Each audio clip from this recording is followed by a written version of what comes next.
आनन्दं यक्षुगाकरमध्यगम् आस्वादयन्तं शुण्डाग्रे कदलेक्षुरसं सदा एवं भूतं स जग्नेकं कालमेघसमप्रभम् मुक्तिप्रदं कृपामूर्तिं कटाक्षविरदद्दिशम् आवाहयामि विघ्नेशं भक्तानुग्रहतत्परम् आगच्छ भगवन्नग्रे शिवो भव नमोऽस्तु ते लोकानुग्रह हेत्वर्थं स्थिरो भव सुखाय नः सान्निध्यं कुरु देवेश प्रत्यहं परिवर्धय मा भूत्प्रजा विरोधोऽस्मिन् यजमानः समृध्यतो स भूपालं तथा राष्ट्रं सर्वोपद्रववर्जितं क्षेमेण वृद्धिमतुलां सुखमक्षय्यमश्नुताम् पूजां गृहाण सततं मामुद्धर नमोऽस्तु ते विनायक नमस्तुभ्यं वंशवृद्धिकरोत्तमा शिलामयेन वाकारे सदा सन्निहितो भव यावद्देवाश्च तिष्ठन्ति ऋषयो वचवस्तथा तावत्त्वं शैलबिम्बेऽस्मिन् प्रतिष्ठ गणेश्वर सर्वमन्त्रादि संयुक्तो लोकानुग्रहकाम्यया अत्र बिम्बे गणाध्यक्ष सान्निध्यं कुरु सर्वदा स्वामिन् सर्वजगन्नाथ यावच्चन्द्रदिवाकरो तावत्त्वं प्रीतिभावेन बिम्बेऽस्मिन् सन्निधिं कुरु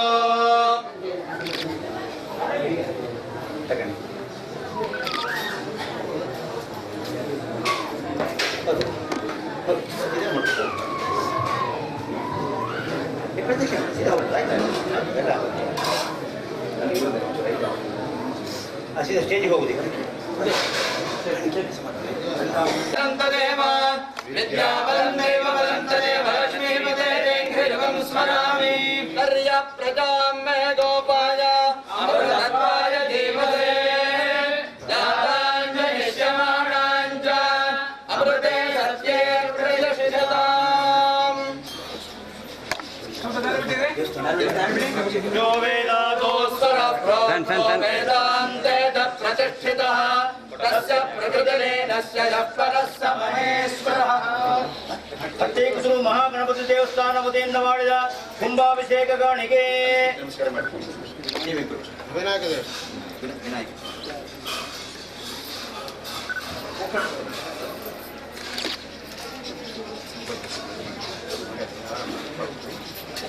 ಎಲ್ಲ ಜವಾಬ್ದಾರಿ ಅಂತ ತಗೊಂಡು ಎಲ್ಲ ಕಡೆಯಲ್ಲೂ ಇದ್ದಾರೆ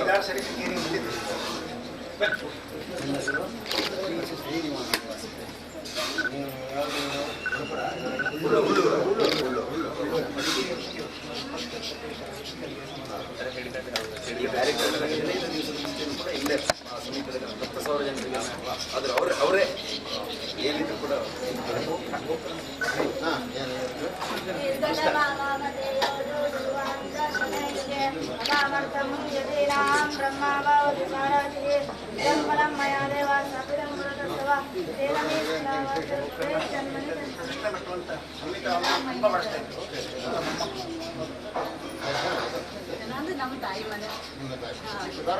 ಎರಡು ಕೈ ತೋರಿಸೋಣ ಎರಡು ಕೈ ಗಟ್ಟಿ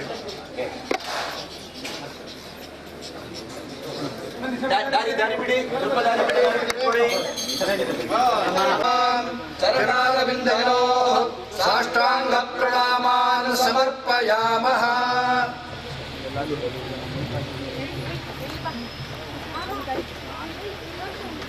ನಮಸ್ಕಾರ ಮಾಡಿ ಕೂತ್ಕೊಳ್ಳಿ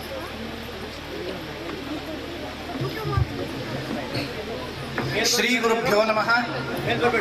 ಶ್ರೀಮದ್ ಪರಮಹಂಸ ಪರಿವ್ರಾಜಕಾಚಾರ್ಯ ವರ್ಯ ಇತ್ಯಾದಿ ಬಿರುದಾವಳಿ ವಿರಾಜಮಾನರಾದ ದಕ್ಷಿಣಾಮ್ನಾಯ ಶೃಂಗೇರಿ ಶ್ರೀ ಶಾರದಾ ಪೀಠಾಧೀಶ್ವರ ಜಗದ್ಗುರು ಶಂಕರಾಚಾರ್ಯ ಶ್ರೀ ಭಾರತೀ ತೀರ್ಥ ಮಹಾಸ್ವಾಮಿಗಳವರ ದಿವ್ಯ ಸನ್ನಿಧಿಯಲ್ಲಿ ಈ ಧಾರ್ಮಿಕ ಸಭೆಯನ್ನ ಪ್ರಾರಂಭಿಸ್ತಾ ಇದ್ದೇವೆ. ಮೊದಲಿಗೆ ವೈದಿಕ ಪ್ರಾರ್ಥನೆ ಶ್ರೀ ಮಠದ ವಿದ್ವಾಂಸರಿಂದ. ಓಂ ಶ್ರೀ ಗುರುಭ್ಯೋ ನಮಃ. ಹರಿ ಓಂ.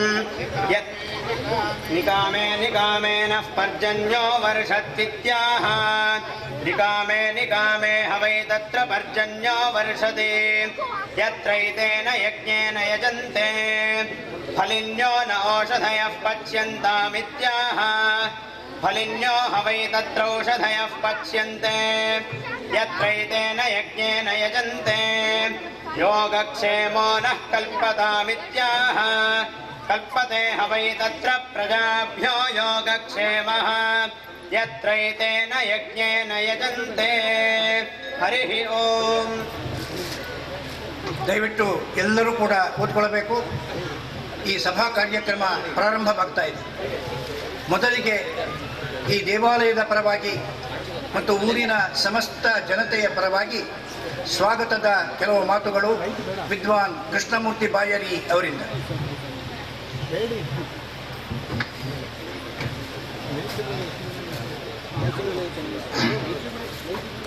ಶ್ರೀ ಗುರುಭ್ಯೋ ನಮಃ.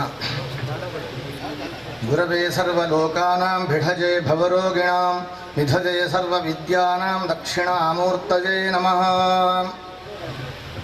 ಶ್ರೀ ವಿನಾಯಕನ ಪಾದಾರವಿಂದಗಳಿಗೆ ನಮಿಸಿ ಶ್ರೀಮದ್ ಜಗದ್ಗುರು ಭಾರತೀ ತೀರ್ಥ ಮಹಾಸ್ವಾಮಿಗಳ ಅಡಿದಾವರೆಗಳಿಗೆ ಅಡಿಯಾಗಿ ವಂದಿಸುತ್ತಾ ಎಲ್ಲರ ಹಟ್ಟಿಗದರು ಗ್ರಾಮಸ್ಥರ ಪರವಾಗಿ ಎರಡು ಪ್ರಾಸ್ತಾವಿಕ ನುಡಿಯನ್ನು ಹೇಳಲು ಬಯಸ್ತೇನೆ.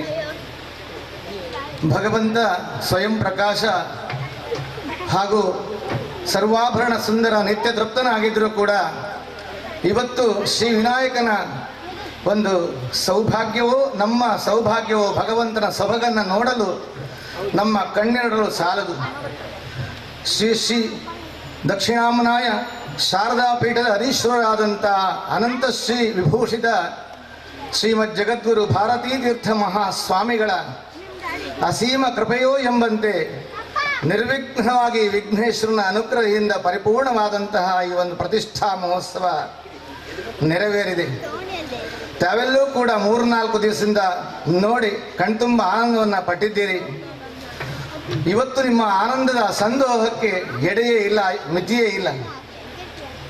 ವಿಶೇಷವಾಗಿ ವಿಜಯನಗರದ ಸಾಮ್ರಾಜ್ಯದ ಅಧಿಪತಿಗಳಾದಂತಹ ಆವತ್ತಿನ ಕಾಲಕ್ಕೂ ಸಂಬಂಧಪಟ್ಟ ಸಾವಿರಾರು ವರ್ಷದ ಇತಿಹಾಸವುಳ್ಳಂತಹ ಈ ಹಟ್ಟಿಗೊದರು ಶ್ರೀ ವಿನಾಯಕ ಸ್ವಾಮಿ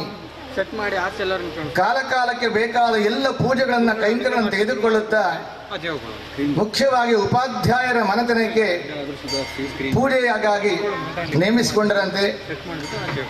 ಕಾಲಕ್ರಮೇಣ ದೌಹಿತ್ರದ ಹಕ್ಕು ಬಂದು ಇಲ್ಲಿಯ ಸಾಕ್ಷಾತ್ ನಡೆದಾಡುವ ಶಿವನೇ ಅಂತ ಪ್ರಸಿದ್ಧನಾದಂತಹ ಶಿವರಾಮ ಭಟ್ಟರು ಹಾಗೂ ಅವರ 6 ಜನ ಸುಕುಮಾರರು, ಅದರಲ್ಲಿ ಶಂಕರ ಭಟ್ಟರು, ನರಸಿಂಹ ಭಟ್ಟರು, ಮಹಾಬಲೇಶ್ವರ ಭಟ್ಟರು ಮುಂತಾದಂಥ ಅನೇಕ ವಿದ್ವಾಂಸರು, ಅವರಲ್ಲಿ ಒಬ್ಬರಾದಂಥ ನೇಪಾಳ ರಾಜನ ಆಸ್ಥಾನ ವಿದ್ವಾಂಸರು ಹಾಗೂ ರಮಣ ಮಹರ್ಷಿಗಳ ಪರಮಶಿಷ್ಯರೂ ಆದಂತಹ 10 ಭಾಷೆಗಳಲ್ಲಿ ನಿರರ್ಗಳವಾಗಿ ಪ್ರವಚನ ಮಾಡುವಂತಹ ಶ್ರೀ ಕೃಷ್ಣ ಭಟ್ಟರು ಪ್ರಸಿದ್ಧರಾದರು.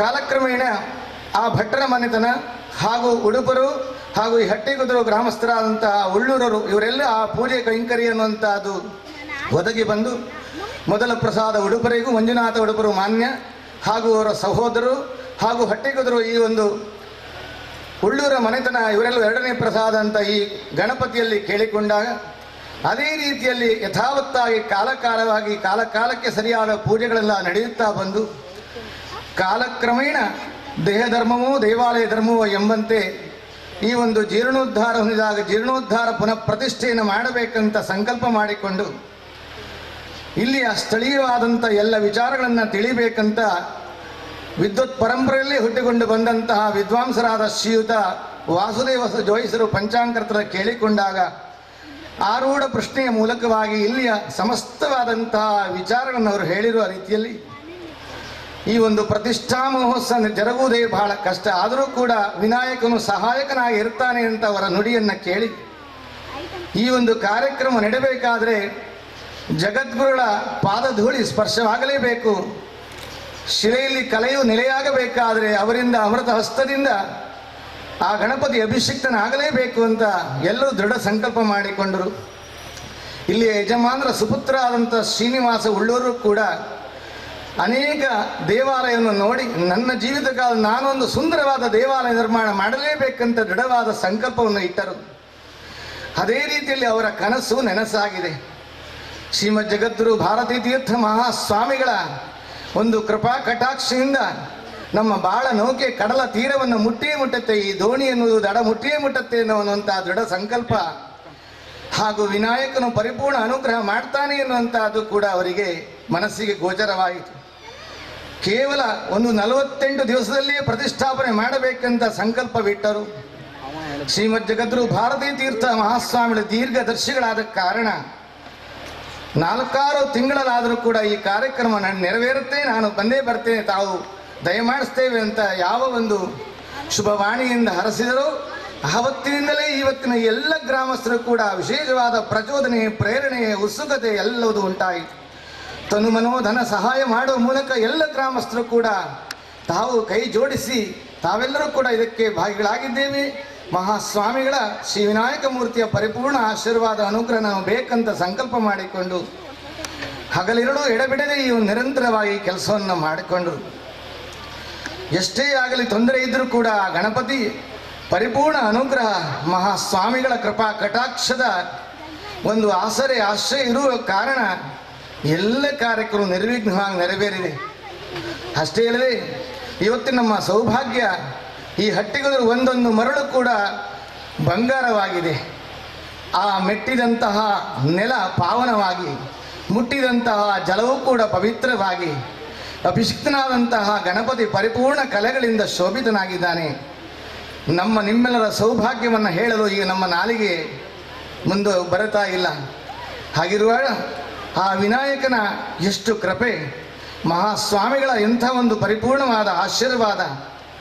ಇಷ್ಟು ಕಾರ್ಯಕ್ರಮ ನಡೀಬೇಕಾದರೆ ಶ್ರೀನಿವಾಸ ಉಳ್ಳೂರು ಹಾಗೂ ಅವರ ಹಿರಿಯರು ಕಿರಿಯರು, ಇಲ್ಲಿಯ ಉಡುಪರ ಮನೆ ತಂದವರು ಹಾಗೂ ಭಟ್ಟರು ಇವರೆಲ್ಲರೂ ಕೂಡ 10 ಗ್ರಾಮಸ್ಥರು ಸೇರಿ ಐಕ್ಯಮತ್ಯದಿಂದ ಒಳ್ಳೆ ನಗುನುಗುತ್ತ ಮಾಡಿರುವಂತಹ ಕಾರ್ಯ. ಈ ಕಾರ್ಯ ಪರಿಪೂರ್ಣವಾಗಿದೆ. ಮಹಾಸ್ವಾಮಿಗಳ ಕೃಪಾ ಕಟಾಕ್ಷ.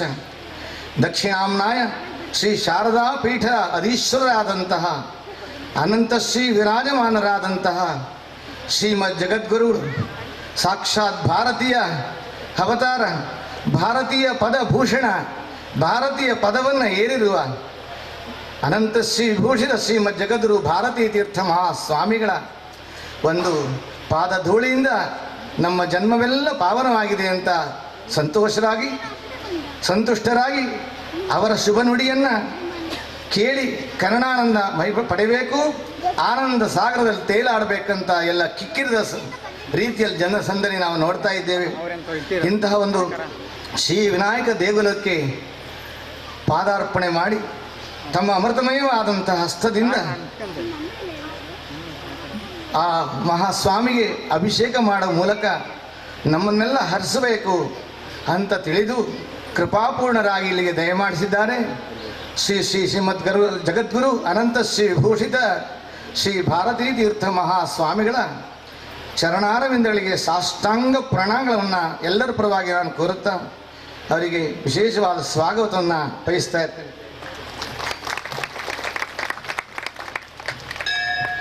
ವಿಶೇಷವಾಗಿ ಅವರ ಪರಿಪೂರ್ಣ ಫಲಮಂತ್ರಾಕ್ಷೆ ಪಡಿಬೇಕಂತ ತಾವೆಲ್ಲ ಮುಂಜಾನೆ ಎದ್ದು ಬಂದು ಮಡಿಯುಟ್ಟರಾಗಿ ಕೇಳ್ತಾ ಇದ್ದೀರಿ. ತಮಗೂ ಕೂಡ ಎಲ್ಲ ಸಭಾಸರು ಕೂಡ ಈ ಹಟ್ಟಿಗುದರು ಒಳ್ಳೂರರ ಪರವಾಗಿ 10 ಗ್ರಾಮಸ್ಥರ ಪರವಾಗಿ ನಾನು ಸ್ವಾಗತವನ್ನು ಕೋರುತ್ತಾ ನನ್ನ 2 ಪ್ರಾಸ್ತಾವಿಕ ಮಾತನ್ನು ಮುಗಿಸ್ತೇನೆ. ಈಗ ಈ ದೇವಾಲಯದ ಮುಕ್ತೇಶ್ವರರು, ಆಡಳಿತ ಮಂಡಳಿ, ಅರ್ಚಕರು, ಉಪಾಧಿವಂತರು ಮತ್ತು ಆಸ್ತಿಕ ಭಕ್ತ ವೃಂದದ ಪರವಾಗಿ ಜಗದ್ಗುರು ಮಹಾಸ್ವಾಮಿಗಳವರಿಗೆ ಫಲ ಪುಷ್ಪ ಸಮರ್ಪಣೆ ಶ್ರೀ ಶ್ರೀನಿವಾಸ ಉಳ್ಳೂರ್ ಮತ್ತು ಬಳಗದವರಿಂದ.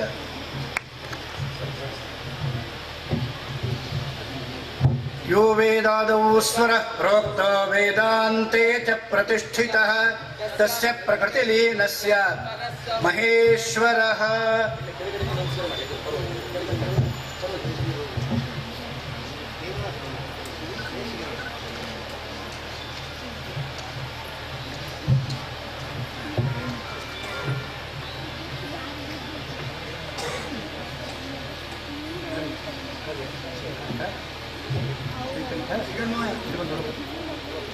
ಈಗ ಜಗದ್ಗುರು ಮಹಾಸ್ವಾಮಿಗಳವರ ಸನ್ನಿಧಿಯಲ್ಲಿ ಈ ಭಿನ್ನ ಒತ್ತಳೆಯನ್ನು ಸಮರ್ಪಣೆ ಮಾಡ್ತಾ ಇದ್ದೇವೆ. ಅದನ್ನು ಓದಿ ಹೇಳ್ತಾ ಇದ್ದೇನೆ. ಶ್ರೀ ಸದ್ಗುರು ಚರಣಾರವಿಂದಾಭ್ಯಾನ್ ನಮಃ. ಶ್ರೀಮತ್ ಪರಮಹಂಸ ಪರಿವ್ರಾಜಕಾಚಾರ್ಯವರ್ಯ ಪದವಾಕ್ಯ ಪ್ರಮಾಣ ಪಾರಾವಾರ ಪಾರೀಣ ಯಮನಿಯಮಾಸನ ಪ್ರಾಣಾಯಾಮ ಪ್ರತ್ಯಾಹಾರ ಧಾರಣಾಧ್ಯಾನ ಸಮಾಧ್ಯಷ್ಟಾಂಗ ಯೋಗಾನುಷ್ಠಾನ ನಿಷ್ಠ ತಪಶ್ಚಕ್ರವರ್ತಿ ಅನಾದ್ಯ ವಿಚ್ಛಿನ್ನ ಶ್ರೀ ಶಂಕರಾಚಾರ್ಯ ಗುರುಪರಂಪರಾ ಪ್ರಾಪ್ತ ಷಡ್ ದರ್ಶನ ಸ್ಥಾಪನಾಚಾರ್ಯ ವ್ಯಾಖ್ಯಾನ ಸಿಂಹಾಸನಾಧೀಶ್ವರ ಸಕಲ ನಿಗಮಾಗಮ ಸಾರ ಹೃದಯ ಸಾಂಖ್ಯತ್ರಯ ಪ್ರತಿಪಾದಕ ವೈದಿಕ ಮಾರ್ಗ ಪ್ರವರ್ತಕ ಸರ್ವತಂತ್ರ ಸ್ವತಂತ್ರ ಆದಿ ರಾಜಧಾನಿ ವಿದ್ಯಾನಗರ ಮಹಾರಾಜಧಾನಿ ಕರ್ನಾಟಕ ಸಿಂಹಾಸನ ಪ್ರತಿಷ್ಠಾಪನಾಚಾರ್ಯ ಶ್ರೀಮದ್ ರಾಜಾಧಿರಾಜ ಗುರು ಭೂಮಂಡಲಾಚಾರ್ಯ ಋಷ್ಯ ಶೃಂಗ ಪುರಮರಾಧೀಶ್ವರ ತುಂಗಭದ್ರಾ ತೀರವಾಸಿ ಶ್ರೀಮದ್ ವಿದ್ಯಾಶಂಕರ ಪಾದಪದ್ಮಾರಾಧಕ ಶ್ರೀಮದ್ ಜಗದ್ಗುರು ಶ್ರೀ ಶ್ರೀಮದಭಿನವ ವಿದ್ಯಾತೀರ್ಥ ಮಹಾಸ್ವಾಮಿ ಗುರು ಕರಕಮಲ ಸಂಜಾತ ಶ್ರೀ ಶ್ರೀ ಭಾರತೀತೀರ್ಥ ಮಹಾಸ್ವಾಮಿಗಳವರ ದಿವ್ಯಶ್ರೀ ಚರಣ ಕಮಲಗಳಲ್ಲಿ ಕುಂದಾಪುರ ತಾಲೂಕು ಹಟ್ಟಿಕುದುರು ಶ್ರೀ ವಿನಾಯಕ ದೇವಸ್ಥಾನದ ಬ್ರಹ್ಮ ಕುಂಭಾಭಿಷೇಕ ಸಂದರ್ಭದಲ್ಲಿ ಭಕ್ತಿ ಶ್ರದ್ಧಾಪೂರ್ವಕವಾಗಿ ಸಮರ್ಪಿಸಿದ ಭಿನ್ನ ಒತ್ತಳೆ ಪರಮ ಪೂಜ್ಯ ಜಗದ್ಗುರುಗಳವರೇ ಲೋಕಗುರು ಶ್ರೀಮದ್ ಆದಿಶಂಕರ ಭಗವತ್ಪಾದರು ಪವಿತ್ರ ಭಾರತ ಜನ್ಮ ಕೊಟ್ಟ ತತ್ವಜ್ಞಾನಿಗಳಲ್ಲಿ ಪ್ರಮುಖರು. ಅತಿ ಕಡಿಮೆ ಅವಧಿಯಲ್ಲಿ ಈ ದೇಶದ ಚರಿತ್ರೆ ಮತ್ತು ಸಂಸ್ಕೃತಿಯ ಮಾರ್ಗವನ್ನೇ ಬದಲಿಸಿದ ಮಹಾಪುರುಷರು ಅವರು. ಪವಾಡ ಸದೃಶವಾದ ತಮ್ಮ ಜೀವನ ಮತ್ತು ಸಾಧನೆಗಳ ಮೂಲಕ ಸನಾತನ ಧರ್ಮಕ್ಕೆ ನೆಲೆ ಬೆಲೆಗಳನ್ನು ದೊರಕಿಸಿಕೊಟ್ಟ ಅದ್ಭುತ ವ್ಯಕ್ತಿತ್ವ ಅವರದು. ಜಗದ್ವಂದ್ಯರಾದ ಆದಿಶಂಕರಾಚಾರ್ಯರಿಂದ ಸನಾತನ ಧರ್ಮದ ಸಂರಕ್ಷಣೆ ಮತ್ತು ಅದ್ವೈತ ಸಿದ್ಧಾಂತದ ಪ್ರಸಾರಕ್ಕಾಗಿ ಪುಣ್ಯ ಭೂಮಿ ಭಾರತದ 4 ದಿಕ್ಕುಗಳಲ್ಲಿ ಸ್ಥಾಪಿತವಾದ ಚತುರಾಮ್ನಾಯ ಪೀಠಗಳಲ್ಲಿ ದಕ್ಷಿಣಾಮ್ನಾಯ ಶೃಂಗೇರಿ ಶ್ರೀ ಶಾರದಾ ಪೀಠವು ಮೊದಲನೆಯದೂ ಪ್ರಮುಖವೂ ಆಗಿದೆ. ಅವಿಚ್ಛಿನ್ನ ಗುರುಪರಂಪರೆಯನ್ನು ಹೊಂದಿರುವುದು ಈ ಪೀಠದ ಅನಿತರ ಸಾಧಾರಣ ವೈಶಿಷ್ಟ್ಯಗಳಲ್ಲೊಂದಾಗಿದೆ. ಜಾಜ್ವಲ್ಯಮಾನವಾದ ಈ ಜಗದ್ಗುರು ಪರಂಪರೆಯಲ್ಲಿ ಸದಾಚಾರ ನಿಷ್ಠೆ, ಶಾಸ್ತ್ರ ವೈದುಷ್ಯ, ಶಿಷ್ಯ ವಾತ್ಸಲ್ಯ, ವಿಷಯ ವಿರಕ್ತಿ ಮೊದಲಾದ ಸದ್ಗುಣಗಳಿಂದ ವಿರಾಜಮಾನರಾಗಿರುವ ತಾವು 36ನೆಯ ಅಧಿಪತಿಗಳಾಗಿ ಈ ಪೀಠದ ಹಿರಿಮೆ ಗರಿಮೆಗಳನ್ನು ಹೆಚ್ಚಿಸುತ್ತಿರುವುದು ಈ ದೇಶದ ಭಾಗ್ಯ ವಿಶೇಷವೇ ಸರಿ. ಮಹಾಮಹಿಮರಾದ ಜಗದ್ಗುರು ಸಾರ್ವಭೌಮರೇ, ಈ ನೆಲದ ಪ್ರಾಚೀನ ಆರ್ಷ ಪರಂಪರೆಯ ಎಲ್ಲ ಆದರ್ಶಗಳನ್ನು ಮೈಗೂಡಿಸಿಕೊಂಡಿರುವ ತಾವು ಭಾರತದ ಉದ್ದಗಲಗಳಲ್ಲೂ ಧರ್ಮಯಾತ್ರೆಯನ್ನು ಕೈಗೊಂಡು ಸನಾತನ ಧರ್ಮಧ್ವಜವನ್ನು ಮುಗಿಲೆತ್ತರಕ್ಕೆ ಏರಿಸಿದ್ದೀರಿ. ವೇದಶಾಸ್ತ್ರಗಳ ಅಧ್ಯಾಪನಗಳಿಗೆ ತಾವು ಶೃಂಗೇರಿಯೂ ಸೇರಿದಂತೆ ದೇಶದ ಅನೇಕ ಭಾಗಗಳಲ್ಲಿ ಶ್ರೀಮಠೀಯ ಪಾಠಶಾಲೆಗಳನ್ನು ನಿರ್ವಹಿಸುತ್ತಿರುವುದಲ್ಲದೆ ನಿಬಿಡವಾದ ದಿನಚರ್ಯೆಯ ನಡುವೆಯೂ ತಾವೇ ಸ್ವತಃ ಶಾಸ್ತ್ರ ಪಾಠ ಹೇಳಿ ಶಾಸ್ತ್ರೈಕ ನಿಷ್ಠರಾದ ತರುಣ ವಿದ್ವಾಂಸರನ್ನು ಸಿದ್ಧಗೊಳಿಸುತ್ತಿರುವುದು ಅತ್ಯಂತ ಮಹತ್ವದ ಸಂಗತಿಯಾಗಿದೆ. ಈ ದೇಶದ ರಾಜಧಾನಿಯಾದ ದೆಹಲಿಯೂ ಸೇರಿದಂತೆ ಅನೇಕ ಕಡೆ ಶಾಲೆ ಕಾಲೇಜುಗಳನ್ನು ಸ್ಥಾಪಿಸಿ ಲೌಕಿಕ ವಿದ್ಯೆಗೂ ಪ್ರೋತ್ಸಾಹ ನೀಡುತ್ತಿದ್ದೀರಿ. ತಮ್ಮ ಸಮರ್ಥ ಮಾರ್ಗದರ್ಶನದಲ್ಲಿ ಶೃಂಗೇರಿ ಧರ್ಮ ಸಂಸ್ಥಾನದ ಶಾಖಾ ಮಠಗಳ ಸಂಖ್ಯೆ ಹೆಚ್ಚುತ್ತಿರುವುದಲ್ಲದೆ ಗುಣ ಗಾತ್ರಗಳೆರಡರಲ್ಲೂ ಅವು ಬೆಳವಣಿಗೆ ಕಾಣುತ್ತಿವೆ. ಅಮೆರಿಕ, ಕೆನಡಾ ಮೊದಲಾದ ಸಾಗರದಾಚೆಯ ದೇಶಗಳಲ್ಲೂ ಶಾಖಾ ಮಠಗಳನ್ನು ಸ್ಥಾಪಿಸುತ್ತಿರುವುದು ಆ ದೇಶಗಳ ಶಿಷ್ಯ ಸಮುದಾಯಕ್ಕೆ ಮಹದಾನಂದವನ್ನು ಉಂಟು ಮಾಡಿದೆ. ಶೃಂಗೇರಿಯಲ್ಲಿನ ಸುಸಜ್ಜಿತ ಅತಿಥಿ ಭವನಗಳು, ಭವ್ಯವಾದ ಭೋಜನ ಶಾಲೆ, ಅತ್ಯಾಧುನಿಕ ತಂತ್ರಜ್ಞಾನವನ್ನು ಒಳಗೊಂಡ ಗುರುಭವನ, ಅತ್ಯಾಕರ್ಷಕವಾದ ಶಾಲಾ ಸೌಧ, ಶಾರದಾ ಧನ್ವಂತರಿ ಆಸ್ಪತ್ರೆಯ ಅಭಿವೃದ್ಧಿ, ನಗರದ ಜನತೆಗೆ ಕುಡಿಯುವ ನೀರಿನ ಸೌಲಭ್ಯ, 10,000ಕ್ಕೂ ಹೆಚ್ಚು ಶಾಲಾ ಮಕ್ಕಳಿಗೆ ಪ್ರತಿನಿತ್ಯ ಮಧ್ಯಾಹ್ನ ಭೋಜನದ ವ್ಯವಸ್ಥೆ, ವಿದ್ಯಾನಿಧಿ ಕಂಪ್ಯೂಟರ್ ಕೇಂದ್ರ ಮೊದಲಾದ ಲೋಕೋಪಕಾರ ಕಾರ್ಯಗಳನ್ನು ರೂಪಿಸಿ ಎಲ್ಲರ ಕೃತಜ್ಞತೆಗೆ ಪಾತ್ರರಾಗಿದ್ದೀರಿ. ಲೋಕಮಾತೆ ಶಾರದೆಗೆ ವಜ್ರದ ಕಿರೀಟ ಮತ್ತು ಅಭಯಾಸ್ತ, ಚಿನ್ನದ ರಥ, ಬಂಗಾರದ ಬಾಗಿಲು, ಗರ್ಭಗೃಹದ ಭಿತ್ತಿಗಳಿಗೆ ಚಿನ್ನದ ಹೊದಿಕೆ, ಶ್ರೀ ಚಂದ್ರಮೌಳೀಶ್ವರ ಸ್ವಾಮಿಗೆ ಬೃಹತ್ತಾದ ಸುವರ್ಣ ಮಂಟಪ ಇತ್ಯಾದಿಗಳನ್ನು ಸಮರ್ಪಿಸಿ ಶ್ರೀ ಮಠದ ಇತಿಹಾಸದಲ್ಲಿ ಸುವರ್ಣ ಯುಗವನ್ನೇ ನಿರ್ಮಿಸಿದ್ದೀರಿ. ಅಂಗವಿಕಲರು ಮತ್ತು ಅಶಕ್ತರಿಗೆ ಪ್ರತಿ ವರ್ಷ ಲಕ್ಷಾಂತರ ವೆಚ್ಚದ ಉಪಕರಣಗಳನ್ನು ನೀಡುತ್ತಿರುವುದಲ್ಲದೆ ಈ ದೇಶಕ್ಕೆ ಪ್ರಕೃತಿ ವಿಕೋಪಗಳು ಒದಗಿದಾಗಲೆಲ್ಲ ಕೋಟ್ಯಂತರ ರೂಪಾಯಿಗಳ ನೆರವು, ಪ್ರಶಾಂತ ಜೀವನ ನಡೆಸಲು ಬಯಸುವವರಿಗೆ ಶಾಂತಿ ಕುಟೀರ, ಅಶಕ್ತ ವೃದ್ಧರಿಗೆ ವಿಶ್ರಾಂತಿ ಧಾಮ, ಶ್ರೇಷ್ಠ ವಿದ್ವಾಂಸರಿಗೆ ನೀಡುತ್ತಿರುವ ಶಾರದಾ ಪೀಠ ಪ್ರಶಸ್ತಿ, ಪ್ರತಿ ವರ್ಷ ನಡೆಸುತ್ತಿರುವ ವೇದ ವಿದ್ವಾಂಸರ ಸಮ್ಮೇಳನ, ಶಾಸ್ತ್ರ ಸಭೆ, ಪ್ರತಿ ತಿಂಗಳು ಸಾವಿರಾರು ಮಂದಿ ಹಿರಿಯ ವೈದಿಕ ವಿದ್ವಾಂಸರಿಗೆ ಗೌರವಧನ, ಭಗವದ್ಗೀತೆಯ ಪರಿಣಾಮಕಾರಿ ಪ್ರಚಾರಕ್ಕಾಗಿ ಗೀತಾ ಜ್ಞಾನಯಜ್ಞ, ಜೀವನದ ಸಾರ್ಥಕ್ಯಕ್ಕಾಗಿ ಭಗವನ್ ನಾಮಯಜ್ಞ ದೇಶಕ್ಕೆ ಮಾರ್ಗದರ್ಶನ ನೀಡಲು ಚತುರಾಮ್ನಾಯ ಪೀಠಾಧಿಪತಿಗಳ ಶೃಂಗ ಸಭೆ, ಶಂಕರ ಕೃಪಾ, ತತ್ವಾಲೋಕ ಮೊದಲಾದ ಧಾರ್ಮಿಕ ಪತ್ರಿಕೆಗಳ ಪ್ರಕಟಣೆ, ಆಸಕ್ತರಿಗೆಲ್ಲ ಸಂಸ್ಕೃತ ಕಲಿಸುವ ಸುರ ಸರಸ್ವತಿ ಸಭಾದ ಯಶಸ್ವಿ ನಿರ್ವಹಣೆ, ಕೇರಳದ ಕಾರಟೀ ಕ್ಷೇತ್ರದಲ್ಲಿ ಶ್ರೀ ಶಂಕರಾಚಾರ್ಯ ಸಂಸ್ಕೃತ ವಿಶ್ವವಿದ್ಯಾಲಯ ಮತ್ತು ಶೃಂಗೇರಿಯಲ್ಲಿ ಕೇಂದ್ರೀಯ ಸಂಸ್ಕೃತ ವಿದ್ಯಾಪೀಠ ಸ್ಥಾಪನೆ ಇತ್ಯಾದಿಗಳಲ್ಲಿ ತಮ್ಮ ತೀವ್ರವಾದ ಕಾಳಜಿ ಮತ್ತು ಮುತುವರ್ಜಿ, ಶಾಂಕರ ತತ್ವ ಪ್ರಸಾರ ಅಭಿಯಾನಕ್ಕೆ ಮಾರ್ಗದರ್ಶನ ಇವೆಲ್ಲವೂ ಕೂಡ ಅಭಿನಂದನೀಯ. ತಮ್ಮ ಸುವರ್ಣ ವರ್ಧಂತ್ಯುತ್ಸವದ ನೆನಪಿಗಾಗಿ ನಿರ್ಮಿಸಿದ ವ್ಯಾಸ ಮಂದಿರ, ಶ್ರೀ ಶಂಕರ ಅದ್ವೈತ ಸಂಶೋಧನಾ ಕೇಂದ್ರ, ಪ್ರವರ್ತಿಸಲಾದ ಅಶಕ್ತ ಶಿಶು ಸಂರಕ್ಷಣಾ ನಿಧಿ, ಸುವರ್ಣ ಮಹೋತ್ಸವ ದತ್ತಿ ನಿಧಿ, ಸ್ವಚ್ಛ ಗ್ರಾಮ ಯೋಜನೆ ಇತ್ಯಾದಿಗಳು ದೇಶಾದ್ಯಂತದ ಆಸ್ತಿಕ ಭಕ್ತ ಜನತೆಯ ಪ್ರಶಂಸೆಗೆ ಪಾತ್ರವಾಗಿವೆ. ತಮ್ಮ ಪರಮೇಷ್ಠಿ ಗುರುಗಳು ಸ್ಥಾಪಿಸಿದ ಶ್ರೀ ಸದ್ವಿದ್ಯಾ ಸಂಜೀವಿನಿ ಸಂಸ್ಕೃತ ಮಹಾಪಾಠ ಶಾಲೆ ಹಾಗೂ ಬೆಂಗಳೂರು ಮತ್ತು ಕಾರಟೀಯ ಶೃಂಗೇರಿ ಶಂಕರ ಮಠಗಳ ಶತಮಾನೋತ್ಸವಗಳನ್ನು ತಾವು ಅತ್ಯಂತ ಅರ್ಥಪೂರ್ಣವಾಗಿ ನೆರವೇರಿಸಿದ್ದೀರಿ.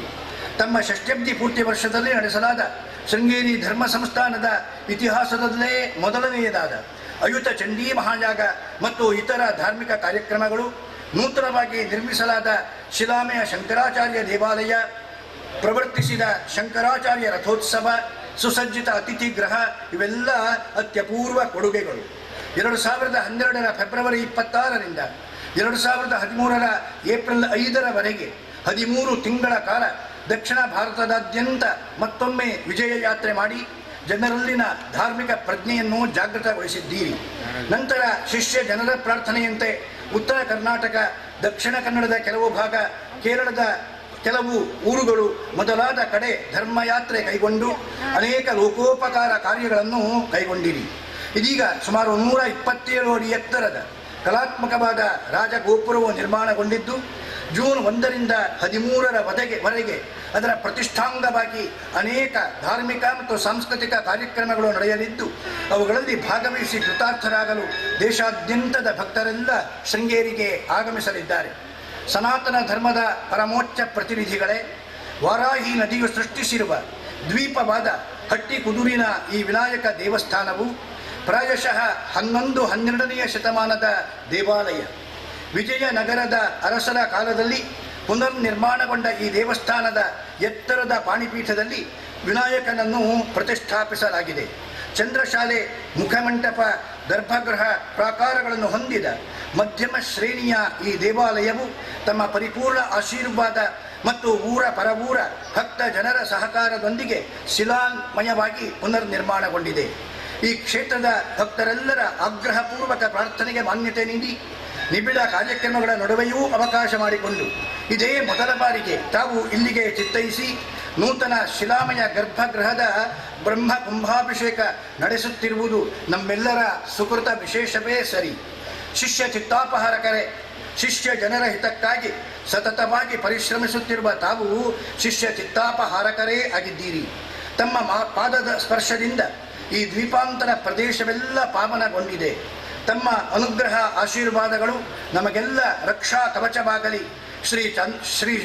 ಶಾರದಾ ಚಂದ್ರಮೌಳೀಶ್ವರರ ಕೃಪೆಯಿಂದ ತಾವು ಬಹುಕಾಲ ದಕ್ಷಿಣಾಮ್ನಾಯ ಶೃಂಗೇರಿ ಶ್ರೀ ಶಾರದಾ ಪೀಠದ ಅಧಿಪತಿಗಳಾಗಿದ್ದು ನಮ್ಮನ್ನೆಲ್ಲ ಅನುಗ್ರಹಿಸಿ ಮುನ್ನಡೆಸುವಂತಾಗಲಿ ಎಂದು ಪ್ರಾರ್ಥಿಸುತ್ತಾ, ಅತ್ಯಂತ ಮಹತ್ವಪೂರ್ಣವಾದ ತಮ್ಮ ಈ ಸಂದರ್ಶನ ಸಮಯದಲ್ಲಿ ಭಕ್ತಿ ಶ್ರದ್ಧಾಪೂರ್ವಕವಾಗಿ ಈ ಭಿನ್ನವತ್ತಳೆಯನ್ನು ಸಮರ್ಪಿಸುತ್ತೇವೆ.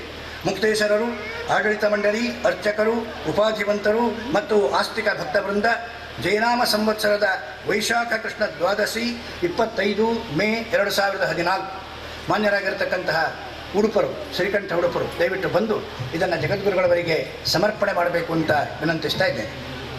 ಶ್ರೀ ಮಂಜುನಾಥ ಉಡುಪರು ಹಿರಿಯರು, ಈ ದೇವಸ್ಥಾನಕ್ಕೋಸ್ಕರ ವಿಶೇಷವಾಗಿ ಶ್ರಮಿಸಿದವರು. ಅವರು ಇದನ್ನು ಜಗದ್ಗುರುಗಳ ಸನ್ನಿಧಿಯಲ್ಲಿ ಸಮರ್ಪಣೆ ಮಾಡಬೇಕು. ಜೊತೆಗೆ ಶ್ರೀನಿವಾಸ ಉಳ್ಳೂರರು ಸಹ ಇದ್ದಾರೆ.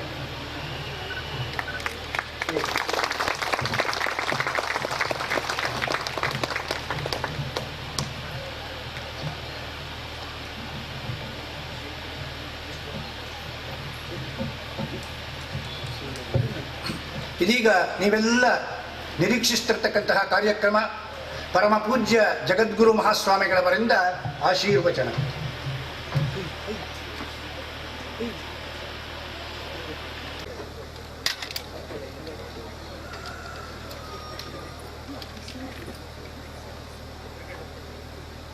ಶರದಿಂದು ವಿಕಾಸಿ ಮಂದಹಾಸಾಂ ಹರದಿಂದೀವರಲೋಚನಾಭಿರಾಮಾಂ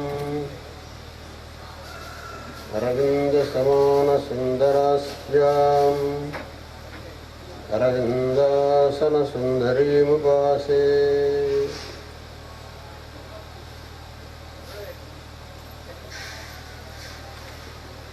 ಹಟ್ಟಿಕುದುರು ವಿನಾಯಕ ದೇವಸ್ಥಾನದ ಕುಂಭಾಭಿಷೇಕ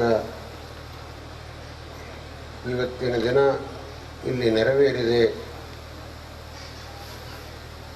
ಅದು ಇಲ್ಲಿಯ ಭಕ್ತ ಜನರ ಅತ್ಯಂತ ಸಂತೋಷಕ್ಕೆ ಕಾರಣವಾಗಿದೆ.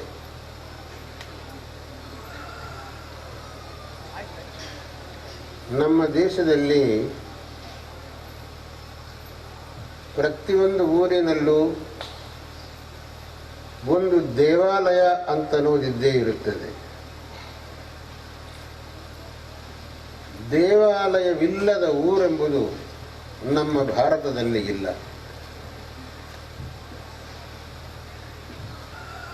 ನಮ್ಮ ಗುರುಗಳು ಒಮ್ಮೆ ಹೇಳಿದರು, ದೇವಾಲಯವಿಲ್ಲದ ಊರು ಅಂತಂದರೆ ಚಿಹ್ನೆ ಇಲ್ಲದ ಹಣೆ ಇದ್ದಂತೆ ಅಂತ. ನಮ್ಮ ಹಿಂದೂ ಧರ್ಮದಲ್ಲಿ ಪ್ರತಿಯೊಬ್ಬನಿಗೂ ಹಣೆಯಲ್ಲಿ ಒಂದು ಚಿಹ್ನೆ ಇರಲೇಬೇಕು. ಭಸ್ಮವೋ, ಗೋಪೀಚಂದನವೋ,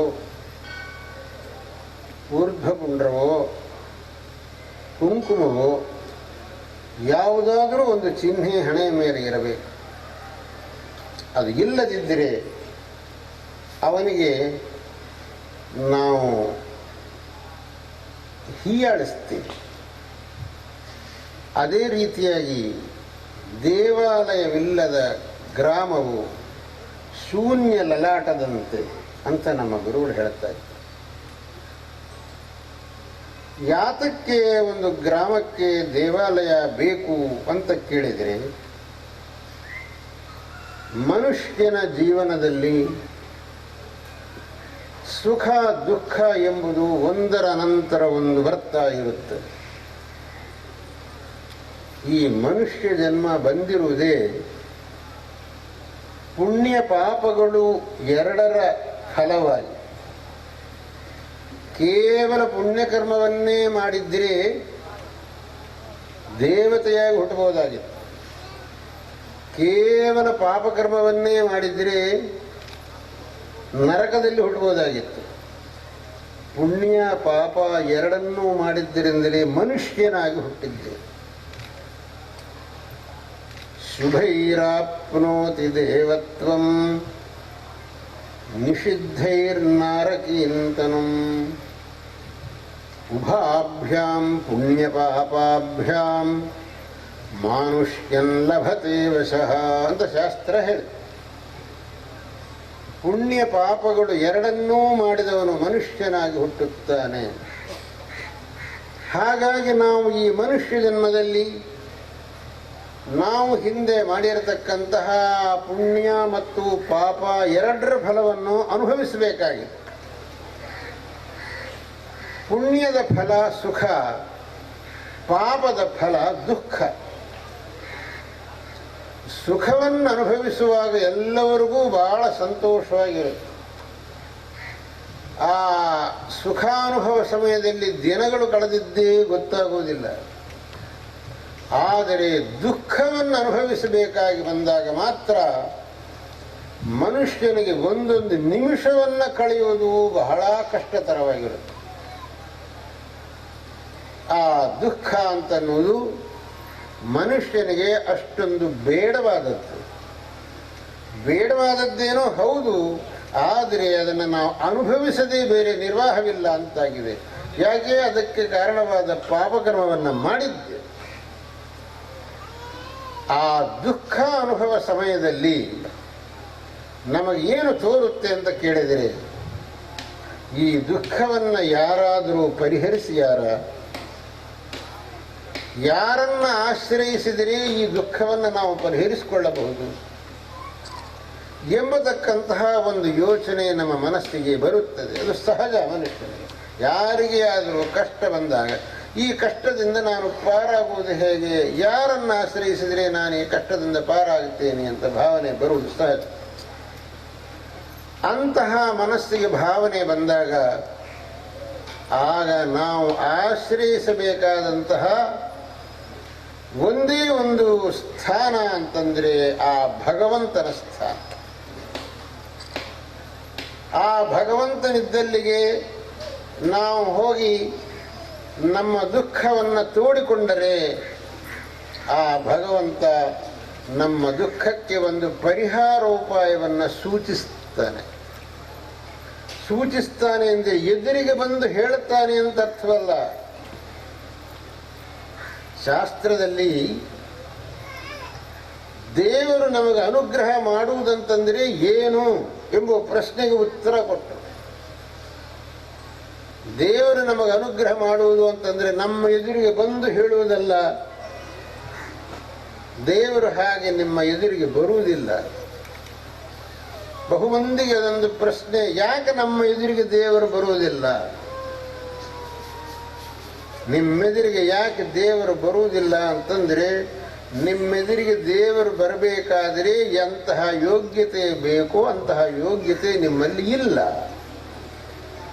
ಆ ಯೋಗ್ಯತೆ ನಿಮಗಿದ್ದರೆ ನಿಮ್ಮೆದುರಿಗೆ ದೇವರು ಬರ್ತಿದ್ದ. ಅಂದು ಪ್ರಹ್ಲಾದನಿಗೆ ದೇವರು ಎದುರಿಗೆ ಕಾಣಿಸ್ಕೊಳ್ಳಿಲ್ವಾ?